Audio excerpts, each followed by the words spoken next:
Ok, bonjour et bienvenue pour ce nouvel épisode du podcast. C'est le premier podcast enregistré en 2021, donc je te souhaite une bonne année. L'année 2020, pour le dire clairement, c'était un peu de la merde. Voilà, il y a beaucoup de gens qui ont perdu leur travail, qui ont perdu des proches, qui ont eu des séparations. Donc c'était une année pas facile, quoi, et pour moi y compris. Ouais, donc ouais, c'était pas ouf. Mais 2021, ça peut être l'occasion d'avoir un nouveau départ, donc de commencer de nouvelles choses. Alors, si tu l'as vu sur la photo, bah, je me suis teint les cheveux en brun, et c'est quelque chose que je fais pour la première fois. Je me suis teint les cheveux moi-même. Donc, ouais, j'avais regardé des vidéos sur YouTube pour voir un peu comment faire. Et voilà, c'était un peu un challenge pour moi aussi. Et ça marque physiquement et directement un changement, en fait, un nouveau départ. Et je pense que c'est quelque chose qui est bon et que chacun peut faire, hein, commencer un nouveau départ par faire quelque chose qui est visible directement. Ouais, l'année 2021, pour moi, j'aimerais que ce soit un peu l'année des premières fois, c'est-à-dire l'année où je fais beaucoup de nouvelles choses pour la première fois. Un peu comme en 2018 où j'étais parti à Taïwan pour commencer un peu une nouvelle vie, et, apprendre le chinois et développer des nouvelles habitudes. Et j'aimerais que 2021, voilà, ce soit aussi cette année d'opportunité. Parce que voilà, 2020, c'était pas une année très, comment dire, c'était une année un peu morose, je pense, pour tout le monde. Peut-être plus pour les personnes qui habitent bah, en France ou dans les pays occidentaux. Parce que dans certains pays d'Asie, la vie restait assez normale. En l'occurrence à Taïwan, mais je pense que c'est un sentiment assez général. Pour 2021, j'avais un peu comme, pas résolution, parce que je ne crois pas aux résolutions, et je pense que les résolutions, c'est pas quelque chose qu'on tient, mais j'avais un peu pour nouveau objectif d'avoir plus de connexion avec d'autres personnes pour me sentir plus vivant, pour avoir des échanges, parce que nous, les humains, on est des animaux sociaux, donc on a besoin de communiquer avec d'autres personnes. Et récemment, je me suis rendu compte que, je pense que la plupart des gens le savent déjà, c'est qu'on ne peut pas avoir de contrôle sur l'environnement ou sur les autres personnes. Tout ce qu'on peut faire, et ce qui est le plus essentiel, je pense, c'est d'avoir du contrôle sur soi. Le contrôle sur soi, sur ses émotions, sur ses actions aussi, sur ce qu'on peut faire. Et voilà, je pense qu'il faut se concentrer vraiment sur ça, sur avoir soi-même des objectifs et faire en sorte de mettre en place des actions et comment dire, des habitudes pour faire ça de manière régulière et pas vouloir toujours avoir un retour des autres, avoir l'avis des autres ou avoir la reconnaissance des autres. Parce que je pense que c'est quelque chose que beaucoup de gens en général demandent. Parce que moi aussi, personnellement, j'ai eu ma phase où j'étais un peu où j'essayais de trouver un équilibre avec d'autres personnes. Mais je me rends compte que voilà, quand on essaie un peu trop d'avoir un équilibre avec d'autres personnes, ça, on a quand même beaucoup de déceptions. Donc c'est peut-être pas la solution. La solution, c'est peut-être juste de se focus à 100% sur soi, sur ses objectifs, sur ses actions. Et bah, si ça attire d'autres personnes, bah, c'est ça qui est bien. Ce sera un bon résultat. Mais l'objectif premier, c'est pas. Je pense que l'objectif premier, ça devrait pas être, pour moi en tout cas, de se faire des amis, par exemple. Quand on veut réussir, par exemple dans la vie, ou je sais pas, quand on a ses propres objectifs, avoir comme objectif de se faire des amis, c'est pas vraiment un objectif, c'est plus pour combler un vide, par exemple. Et ça fait aussi que si on a ça comme objectif, on va un peu s'écraser en fait, on va un peu oublier sa propre vision des choses, sa propre opinion. Je dis pas qu'il faut être, être en désaccord avec tout le monde ou au contraire être d'accord avec tout le monde justement. Je dis que c'est bien de développer sa propre philosophie en fait. Donc voilà, c'est ma pensée sur ça. Et une autre réflexion que j'ai aussi, c'est je m'en rends actuellement vraiment souvent compte. Je prends vraiment conscience de ça. C'est vraiment important de passer du temps avec des gens qui nous inspirent. Parce que voilà, j'étais un peu en recherche d'équilibre avec mes contacts sociaux, avec mes relations sociales. Et je me suis rendu compte que pour ça, en fait, quitte à, comment dire, ne pas passer du temps seul, j'ai passé du temps avec des gens qui ne m'inspiraient pas ou qui voilà, qui partageaient pas la même vision que moi ou qui avaient des habitudes totalement différentes. Euh, alors je fais pas de jugement là-dessus, mais des habitudes qui sont vraiment à l'opposé de mes valeurs, par exemple je sais pas, des fêtards qui boivent tous les jours ou voilà, qui vont en boîte ou à l'opposé, des gens qui ont beaucoup de difficultés en société et qui parlent pas beaucoup, mais avec qui j'ai passé du temps en fait. Après, je pense que c'est pas une mauvaise chose parce que ça m'a permis un peu peut-être de m'ouvrir les yeux, de passer du temps avec des gens plus différents. Et ça fait que ça ouvre un peu l'esprit aussi, mais il faut savoir juger quand est le moment pour passer à autre chose, je pense. Et ouais, trouver des gens qui nous inspirent, c'est très important. Parce que plus on passe du temps avec des personnes, plus on commence à adopter les comportements de ce groupe de personnes. Par exemple, si on traîne avec des personnes qui fument, qui boivent, voilà, c'est pas une très bonne hygiène de vie, quoi. Tu peux réussir à garder ta propre hygiène, mais bon, tu auras quand même des influences. Et voilà. Alors, c'est pas quelque chose que je cautionne ou quoi, hein, c'est juste que ça fait pas partie de mes valeurs. Après, je suis pas contre passer du bon temps ou rigoler de temps en temps, bien sûr. En fait, je pense que c'est surtout par rapport à élever ses standards. Voilà, c'est élever son standard de médiocre, par exemple, de médiocre standard à un standard plus élevé.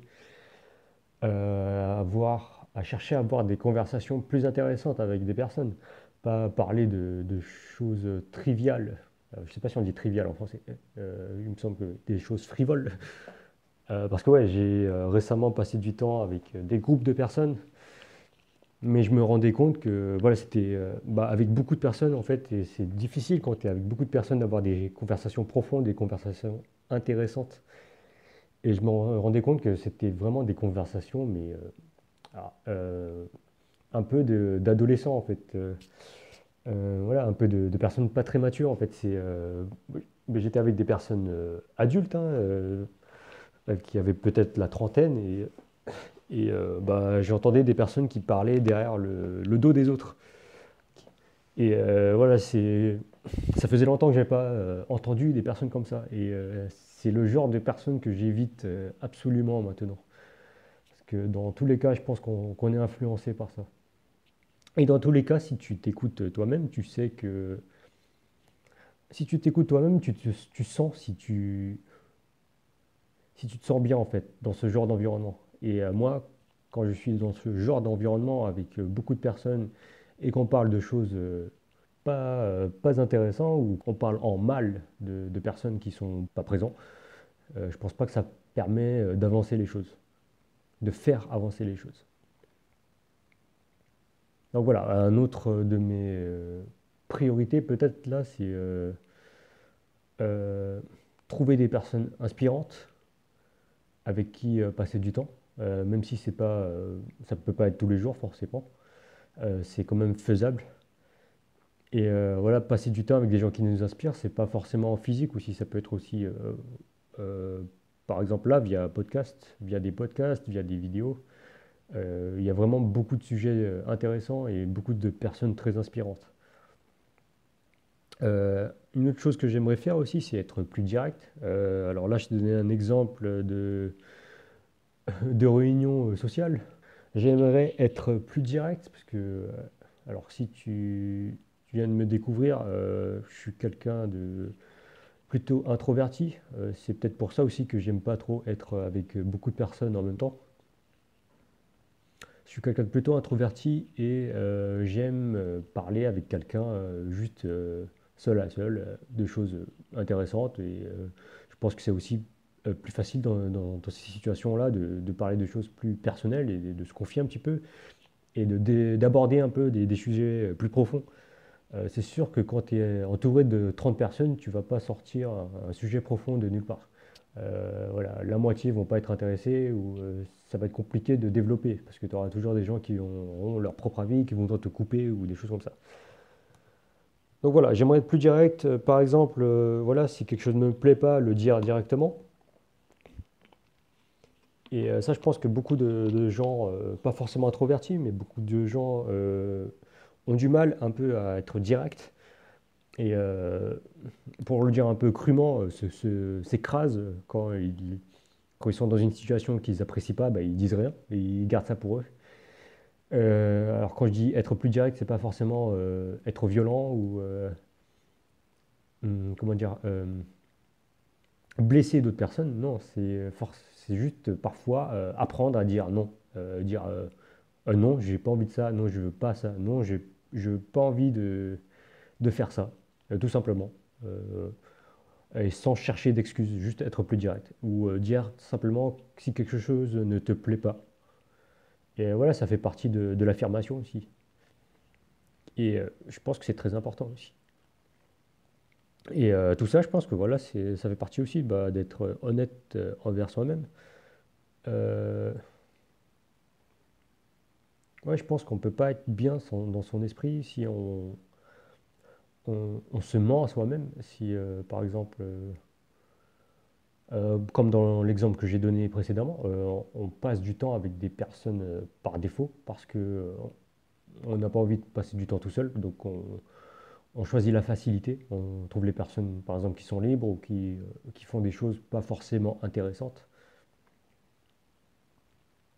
Mais quand on écoute son cœur, on sait que voilà, cette chose est bonne pour soi ou mauvaise pour soi. C'est un peu comme pour l'alimentation aussi. Parfois, tu as envie, je sais pas, de fast-food. Pourquoi? Parce que c'est la facilité.